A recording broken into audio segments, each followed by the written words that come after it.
राजधानी जयपुर के ग्रेटर नगर निगम में 2 दिन पहले उठे सियासी बवाल के बाद राज्य सरकार ने चौंकाने वाला फैसला लिया है। कमिश्नर और पार्षदों के बीच हुई हाथापाई के मामले में नया मोड़ आ गया है। जयपुर ग्रेटर नगर निगम आयुक्त से हाथापाई मामले में राजस्थान सरकार ने बड़ी कार्रवाई करते हुए जयपुर ग्रेटर मेयर सौम्या गुज्जर और 3 पार्षदों को तत्काल सस्पेंड कर दिया है। स्वायत्त शासन विभाग ने इस संबंध में देर रात आदेश जारी कर दिए हैं। मेयर को सस्पेंड किए जाने के बाद अब इस मामले में राजनीति भी तेज हो गई है। बीजेपी प्रदेश अध्यक्ष ने भी इस मामले में अपनी कड़ी प्रतिक्रिया दी है।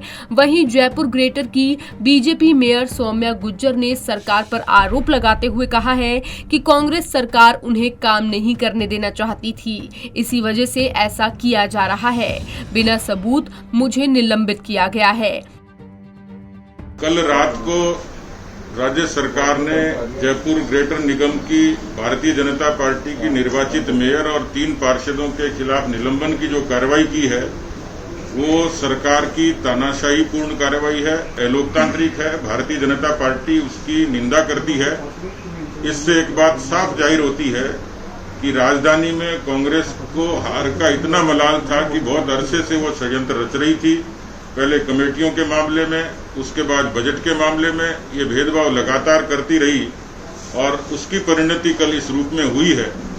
अधिकारियों के बीच में, जनप्रतिनिधियों के बीच में सामान्य विवाद अक्सर होते हैं, लेकिन इसका मतलब नहीं है कि मुकदमों में तब्दील हो जाएं। और वो भी कब इस तरीके से कि देश प्रदेश में जिस तरीके से अपराध की घटनाएं हुई, गैंगरेप की घटना में तो अपराधी इतनी तत्परता से पकड़ा नहीं जाता, दबिश नहीं दी जाती, इस तरीके की कार्रवाई नहीं होती है। लेकिन इस तरीके से सामान्य वाद विवाद को आपराधिक मुकदमों में तब्दील करना यह सरकार की हिटलरशाही का एक नमूना है। उसके इतर इस तरीके की घटना को लेकर केवल अफसर की अपने एक रिपोर्ट को और बिना सुनवाई के निलंबन तक की परिणति करना यह सरकार की दूसरी बड़ी भूल है। मुझे लगता है कि ऐसा प्रदेश में और भी जगह हुआ है। बीकानेर में भी कमेटियों के गठन को लेकर ऐसा हुआ, जोधपुर में भी बजट के आवंटन को लेकर ऐसा हुआ, अनेक नगर पालिकाओं में। लेकिन चश्मे से दूसरी नजर से देखने का नजरिया इसलिए दिखता है कि जहां कांग्रेस की नगर पालिकाएं काबिज हैं, वहां जितनी अनियमितताएं हुई हैं उस पर कार्रवाई अभी लंबित है और उसको सरकार ने विद्वेषपूर्ण तरीके से रोके रखा है। तो सरकार के कामकाज की वानगी साफ तौर पर नजर आती है।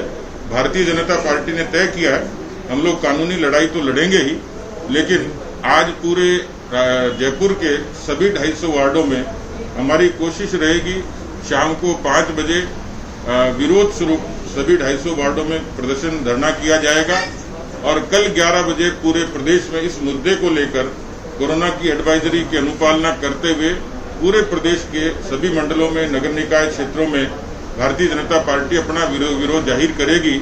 और जब कोरोना की परिस्थितियां सामान्य होंगी उस समय इसी मुद्दे को लेकर और इससे संबंधित मुद्दों को लेकर सरकार के खिलाफ हम अभियान भी छेड़ेंगे और एक बड़ा प्रदर्शन सरकार के खिलाफ करेंगे। वहीं आपको बता दें, शुक्रवार को मेयर सौम्या गुज्जर और आयुक्त यज्ञमित्र देव सिंह के बीच एक बैठक में तीखी बहस हुई थी।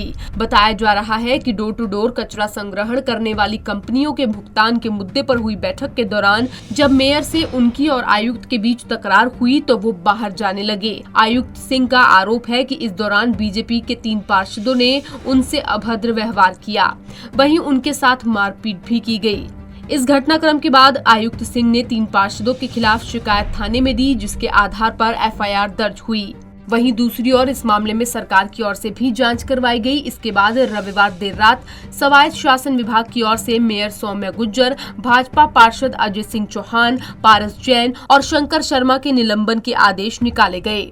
विभाग की ओर से जारी निलंबन आदेश में लिखा है कि मेयर सौम्या गुज्जर की मौजूदगी में आयुक्त नगर निगम जयपुर ग्रेटर से अभद्र भाषा का इस्तेमाल हुआ, सरकारी काम में बाधा डाली गई और जांच अधिकारी ने सौम्या गुज्जर को पूरी तरह से जिम्मेदार और दोषी माना है। वहीं आपको बता दें, बीजेपी मेयर सौम्या गुज्जर और जयपुर म्युनिसिपल कमिश्नर के बीच ये तकरार कोई नई नहीं है, लेकिन हाल ही में मेयर सौम्या गुज्जर ने कमिश्नर यज्ञमित्र देव सिंह पर भ्रष्टाचार जैसे गंभीर आरोप लगाए थे। पंजाब केसरी टीवी के लिए ब्यूरो रिपोर्ट।